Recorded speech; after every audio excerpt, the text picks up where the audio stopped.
राहुल गांधी इस देश को इस्लामिक कंट्री बनाना चाहते हैं। कांग्रेस पार्टी की जो विचारधारा थी, जो देश के हित में काम करती थी, वो कांग्रेस अब नहीं रही है। सत्ता को पाने के लिए कुछ भी कह सकते हैं और सत्ता को पाने के लिए ये कुछ भी कर सकते हैं। देखिए, DK शिव कुमार जी वही कहते हैं जो राहुल गांधी चाहते हैं, और राहुल गांधी इस देश को इस्लामिक कंट्री बनाना चाहते हैं। राहुल गांधी जी इस देश में शरिया लागू करना चाहते हैं।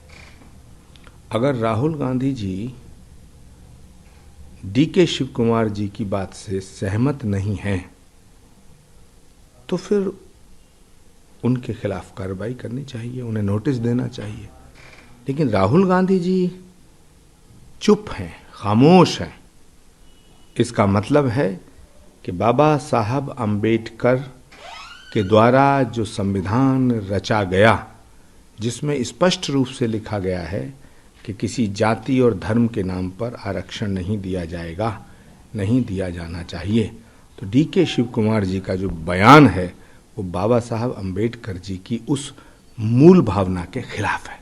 चाहे एक तरफ कांग्रेस संविधान बचाओ की बात कर रही है, संविधान को छेड़खानी की बात कहती है कि छेड़खानी बीजेपी कर रही है, लेकिन अब खुद उसमें संविधान में संशोधन की बात कर रही है। देखिए, कांग्रेस पार्टी की जो विचारधारा थी, जो देश के हित में काम करती थी, वो कांग्रेस अब नहीं रही है।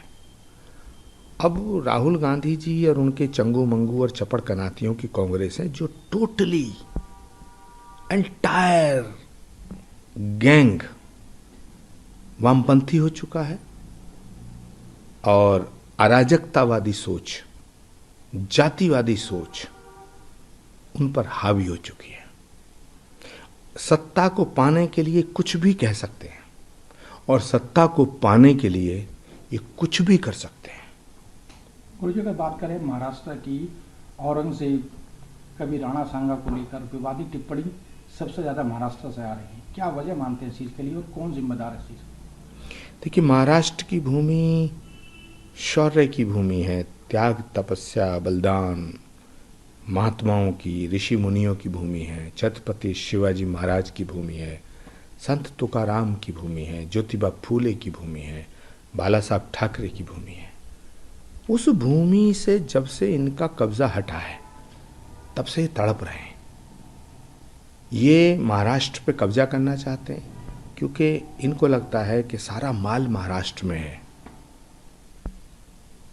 इसलिए ये उल्टी सीधी हरकतें कर रहे हैं और अपना आदर्श औरंगजेब को मानते हैं, जबकि औरंगजेब एक कट्टर बादशाह था, हिंदुओं के ऊपर जुल्म ढाने वाला बादशाह था। हिंदुओं को मुसलमान बनाने की उसकी ख्वाहिश थी, करोड़ों हिंदुओं को मुसलमान बनाने का उसका सपना था, सनातन को मिटाना चाहता था, भारत में शरिया लागू करना चाहता था। जो औरंगजेब छत्रपति शिवाजी महाराज, जो औरंगजेब भारत की संस्कृति और सभ्यता के खिलाफ था, उस औरंगजेब को ये अपना आका मान बैठे हैं।